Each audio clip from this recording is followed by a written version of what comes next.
watch motorsports, it's all about the image we see, but sometimes it's all about capturing that split second of action. It sure is an art and definitely a skill.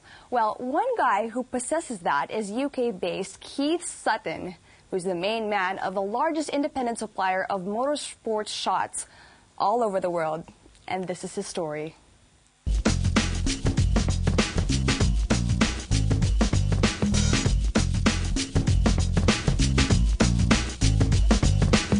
Well, I got into photography because of my father. He had a great passion of motorsport and a great passion of photography, but as an amateur.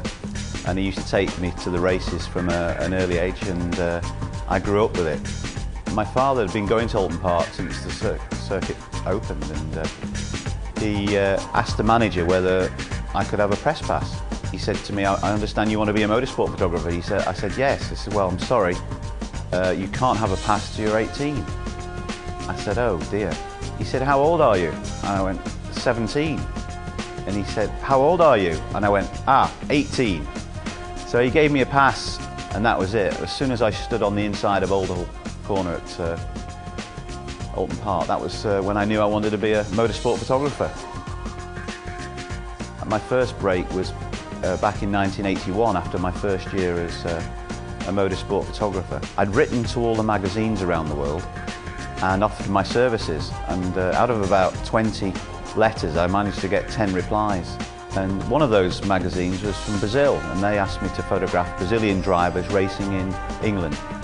So I would go to the race circuit, get hold of the programme and check out BR for Brazil.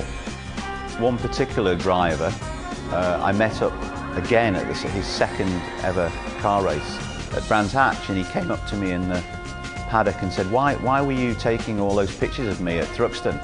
I said, because you know, I'm working for a Brazilian magazine. I have to send pictures of Brazilian drivers back to Brazil.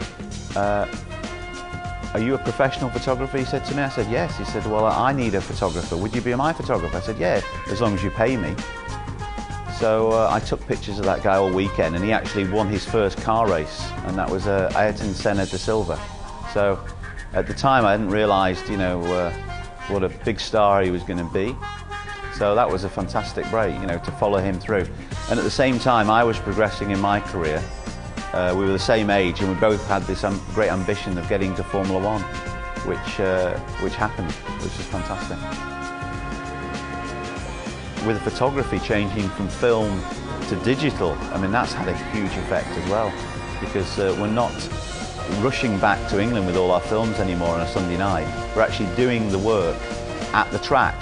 So as soon as we've taken the pictures, you know, we're downloading them, editing them, and then sending them back. So that's changed a lot. So the hours we work are different, and it's all down to technology. The highlights are being able to travel around the world and go to some fantastic places, meet some great people, and you know, it's hard work, but it is a fantastic lifestyle. Damon Hill was another perfect example.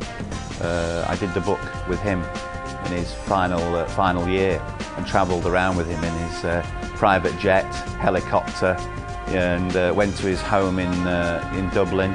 You know, and that was a great opportunity for me to sort of see a different side of Damon and to get some unique pictures.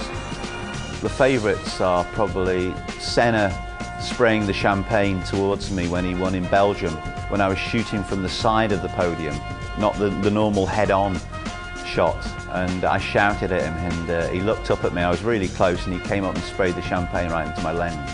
That's a fantastic shot. Another picture which I suppose meant a lot to me and had a big influence in my career. It was one of those key moments I was explaining to you before, was when Nigel Mansell's tyre exploded in Adelaide in 1986, and I was the only freelance photographer at the end of the straight, and I managed to get that picture and sell that worldwide. Ralph Schumacher, when he crashed in Montreal, I think his tyre exploded and he went into the barrier, and the wheel shot over my head, and it was pretty spectacular.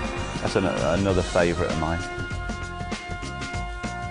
my favourite track is Monaco, without doubt, because of the access, and it's a street circuit, and the fantastic, everywhere you go there's a fantastic photograph.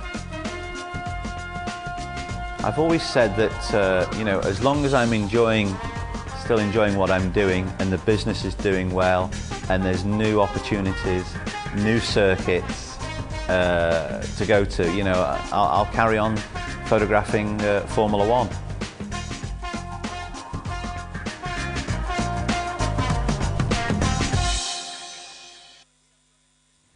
A picture says 1,000 words, and there's one man who's seen the sport from a perspective that we'll never really be privy to. Extremely talented man, Keith Sutton, and if you're a fan of motorsports and you read all the petrol-head magazines, then chances are you've admired his work. Well, I sure do admire his work.